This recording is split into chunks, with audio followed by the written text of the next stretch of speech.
Hello my fellow mayors and welcome once again to Perafilozof City Skylines videos. In this one I'll be continuing to build up the city in which I plan to reach 1 million population on the hard mode, the city called Bedrock. Now in the previous episode when I left off I was building this new part of the city. It was only up to about here. Now you can see the entirety of it built and you can see a lot of dead skulls once again. Now the mod that I'm using, one of the mods that rebalances when people die, I left a link in the previous video, but I will leave you a link to that mod in this video as well. It rebalanced it so that people would die more often and not just exactly at the same time. So if 1000 people move in today, 1000 people will die 4 years from now, or was it 6 or not sure how many years in the game Cims live, but they die exactly at the same time they came in. So that mod kind of rebalanced that, and now I have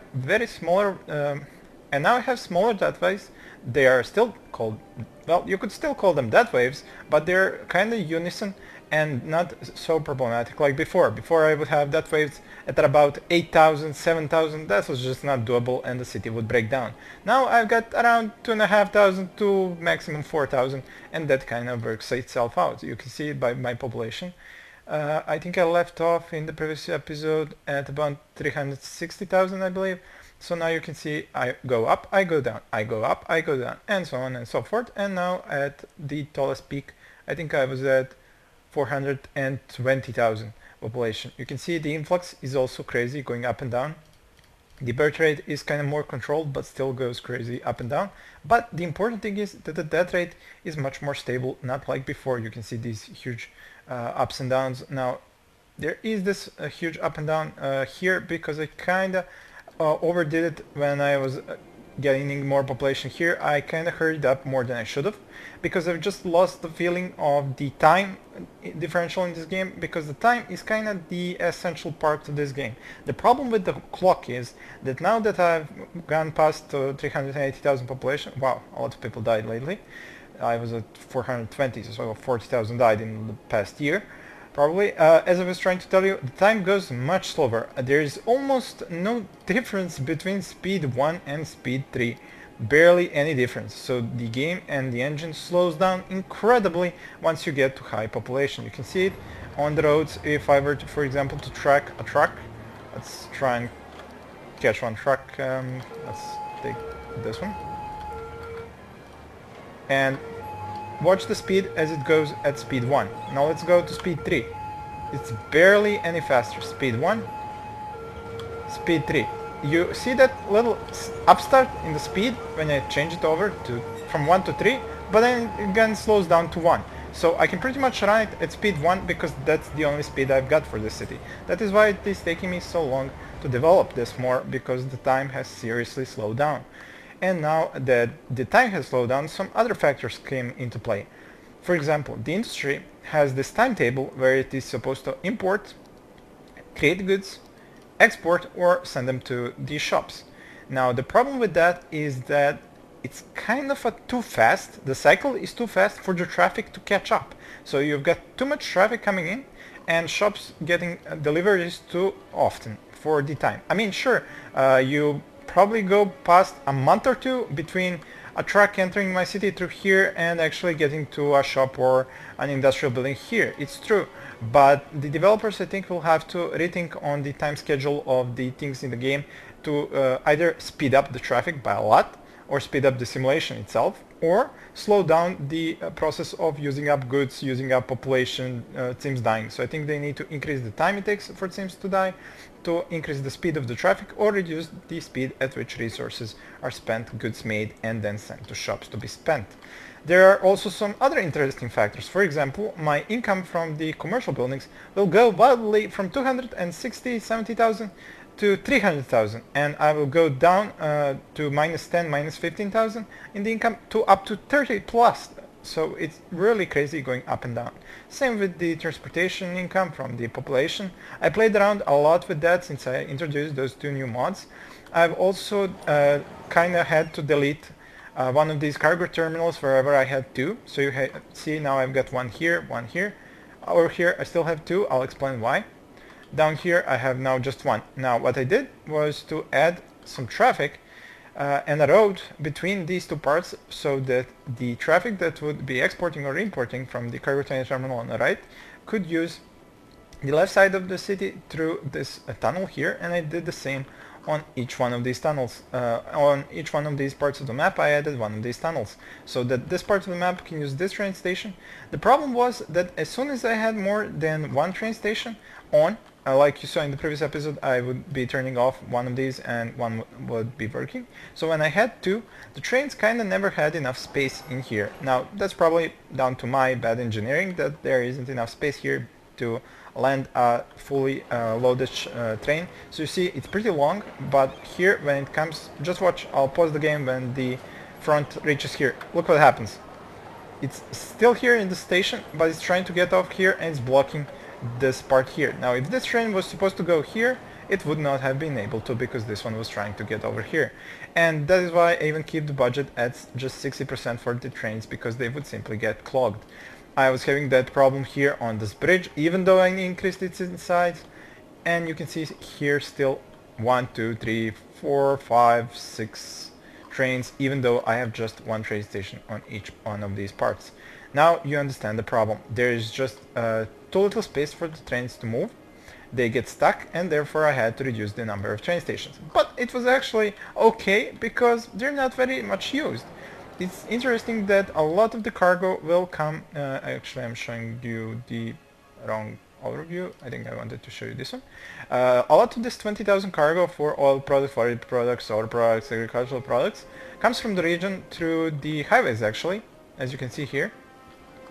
And you can see it over here, and you can see it over here as well. So they use those roads a lot. Now why are they exporting these products when I'm not producing them through the roads? Don't ask me that question. But they do use the cargo harbors a lot. You can see that each one of these boats, ships, are completely full to 100% when they're coming in, so they're bringing in lots. But they're exiting with just 24%, which is kind of logical because I export very little. I try to keep it all used up in my city. Now this brought into view another problem. For some reason, after some of the patching, for some reason one of the patches brought in something interesting. If you haven't noticed, now when you want to make a cargo harbor, it actually comes up with its own road. You could see it if I could just find a spot. You can see this road here, and it comes with the cargo harbor itself. You cannot any longer delete this road and create a one-way road out of it. It has to be a two-way road because it's connected. You can see I cannot click on it and I can destroy the road and create a one-way road. So now I have a two-way here, and so some trucks will come from here, other trucks will come from here, and they create a little problem here. So I'm not sure why the developers did it. You can still delete the roads that the train station comes with, but you cannot delete the roads that the cargo harbor comes in, and it comes in with a two-way road. You can see that happening right there. So not sure what happened there. Now an additional problem with the city, well, I wouldn't call it a problem, some sort of a disbalance, is that you can see the usage now, it's quite lower. I had it almost to 5 million, and now I keep switching off and on these water pumping stations and sewage stations and the incineration plants. You can see I've got like 150k more capacity than I need at the moment. It's completely annoying that I have to continuously balance this because there are two factors that come into this. You can see the population has gone down to 371,000. There is a constant death wave here going on. So the population dropped around 50,000 since like 15-20 minutes ago. So I'm using a lot less of the water, of the sewage capacity, of the incineration plant capacity. I can actually turn off another one. Yeah, that should balance the needs, and probably can turn off another one, the sewage and water pumping. Yeah, as I was trying to say, you see how many I get to turn on and turn off, and 15 minutes ago I was actually building new capacity because I just had so much population. And also another thing that I wanted to say comes into play is the education level. As soon as they become more highly educated, they spend less water, spend less electricity, create less sewage, they create less pollution, and they also end up then costing me less, which is great. But as soon as I bring in new population that isn't highly educated like this, they start using more, so I have to turn on more.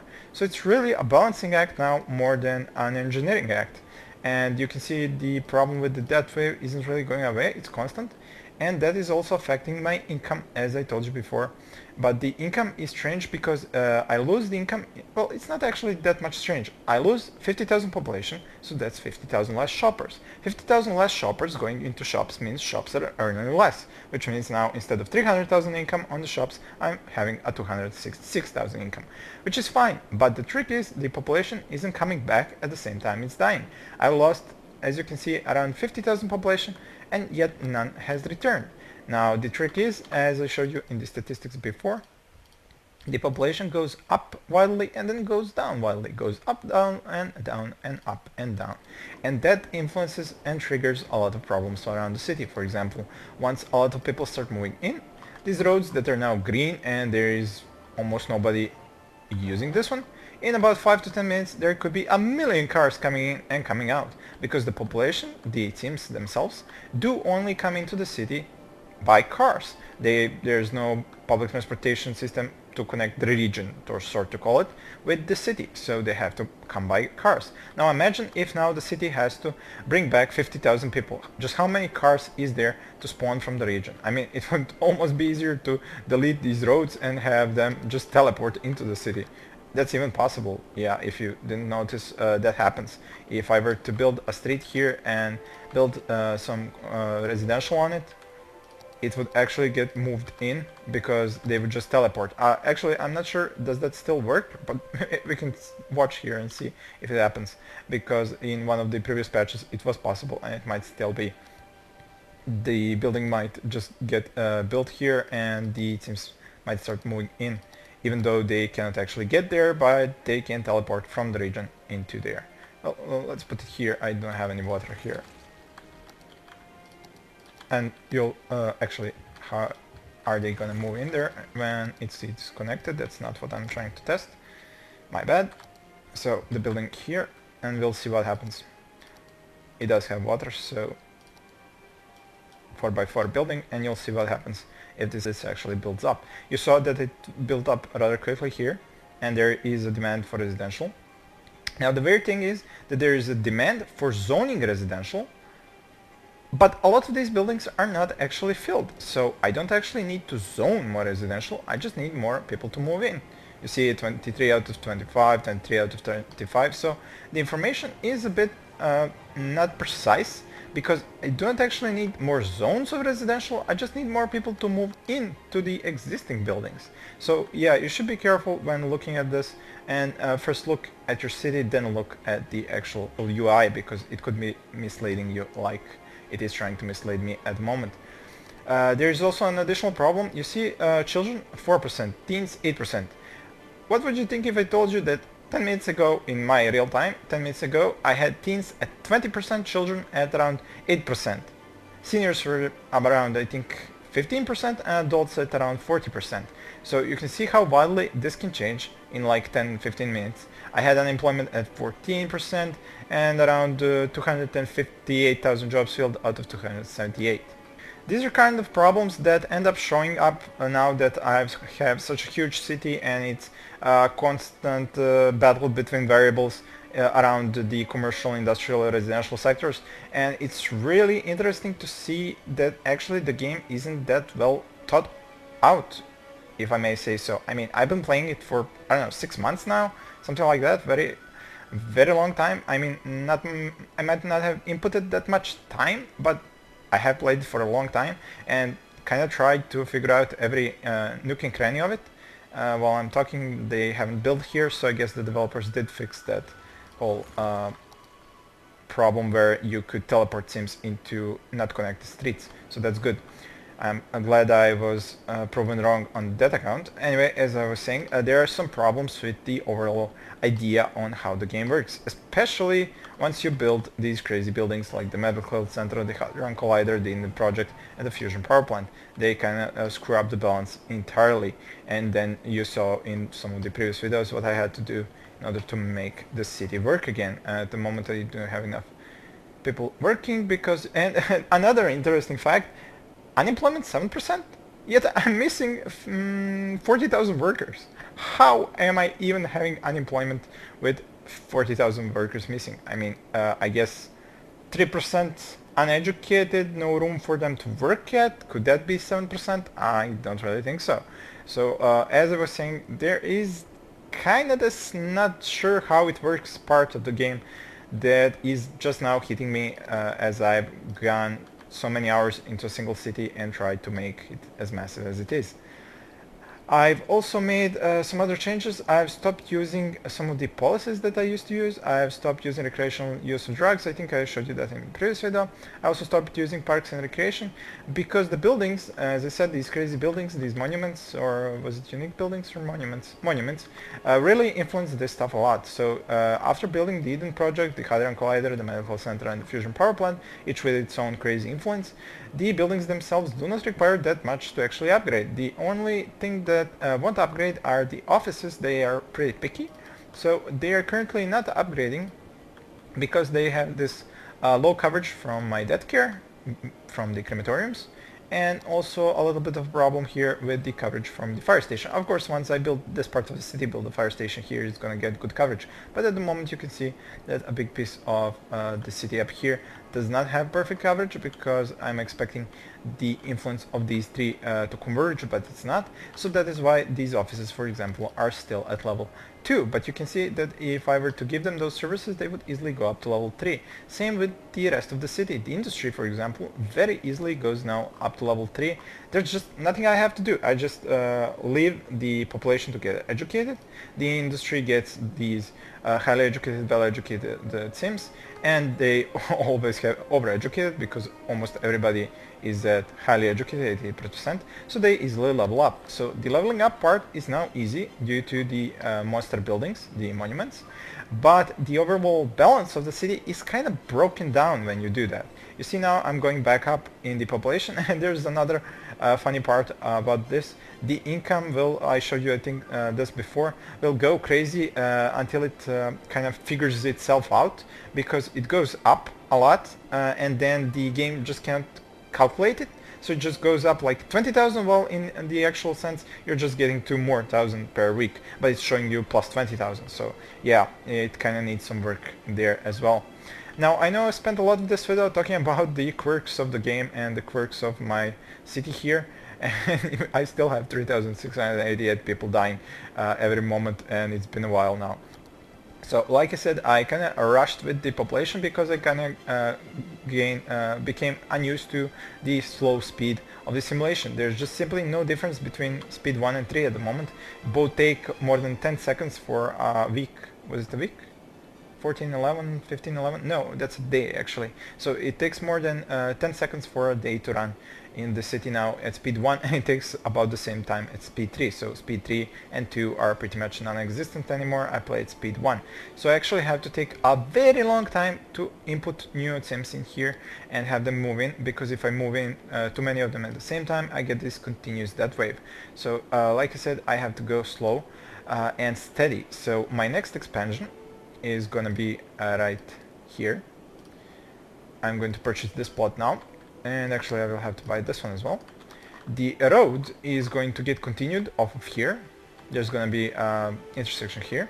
The road is gonna continue here, and then about here it's gonna go into here, and then I will have one piece of the city here and another bigger piece here.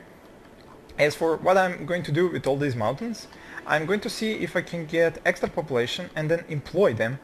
But like I said, it's a balancing act, because at the moment I have a large need for residential, but actually already a lot of these buildings can have those new Cims move into them. There's no need to actually build new buildings. The old buildings will suffice. So I actually have to watch my own balance and watch my own idea of the city, and not actually look so much at the user interface, because it is kind of getting wonky. I mean, it is possible that I'm kind of ruining it with a lot of the mods I'm using, the fill all houses mods, for example, or was it fill all homes? I can never get that one straight. In any event, you know which mod I mean, the one that forces the buildings to push to the maximum number of households instead of being at around 80-90% like it is by default. Now that did move in a lot more Cims, but it created this problem where I had to rebalance the entire city for it. And like I said, this happens all the time. I now have a medium demand for residential. I've got 50,000 less people than I used to, so a lot of jobs that need to be filled, but those teams will need to come in on their own and into these old buildings. So when I build the new part of the city, I have to actually watch out what am I zoning. So like I said, the road's gonna go here, gonna go with a build like this. I actually gave up on the save that I was doing before when I had the highway ramps going like this from bottom to up, because the traffic was taking those ramps as a shortcut to go between these two parts of the city. And now that I have added a highway section like this, like in all the previous parts of the city, it works much better. Now there are still some parts of the roads where you can see these jams created and there's a lot of traffic in them, but it's far better. It's only problematic at the moments when I have 2,500 Cims moving in. It's probably gonna go up to 3,000, I have no doubt, because like I told you, there is a big dip and big sharp rise in population and jobs. So that's what happens when a city goes and becomes this big. The death wave is now at 4,000 deceased per day, or is it per week? I'm not even sure anymore. I think it's per day, because this number will change as this thing goes. Nope, it actually changes on its own. Interesting. In any event, you can see that a lot of people are dying, but the buildings themselves are not getting ruined because my hearses are actually managing to do the trick and pick them all up, which is actually excellent, because if I start losing buildings due to that wave, that would pretty much destroy my city. That's my probably main concern in this game. You see, now I was again in the minus in the population numbers, and now I'm going up again by 40 per week, while it was 2,500 a moment ago. So like I said, huge differences, huge balancing issues, huge balancing act. I probably now need far less power. I am gonna soon need more capacity. Actually, what's this, 69? Yeah, I'm gonna need more capacity for sewage, and probably more capacity for water very soon. I could even turn this off just to be sure I don't have a problem. The garbage also. And like I said, now that this number is going up, the more jobs are going to get filled, then I'm going to need more of the utilities, and the that wave just causes a lot of people to go out and into the city. So I think that simply the developers need to increase the time it takes for a team to live and die, and the speed of the traffic, and reduce the overall time it takes for the industry to create goods, to deliver them, for the shops to spend them. That's what I think fixed the problem with the cities at this size. I mean, if you're playing to about 100,000, maybe even 200,000 population, you're gonna be fine. But once you reach into these numbers and this size of a city, you're gonna see problems like I'm seeing now, even if you're not using any mods that might change stuff up. So I know this video was probably a bit concept heavy, and there were a lot of things for you to follow, for me to show you, but I hope that that has given you a new perspective onto the city. Thank you all for watching, and please stay tuned for more.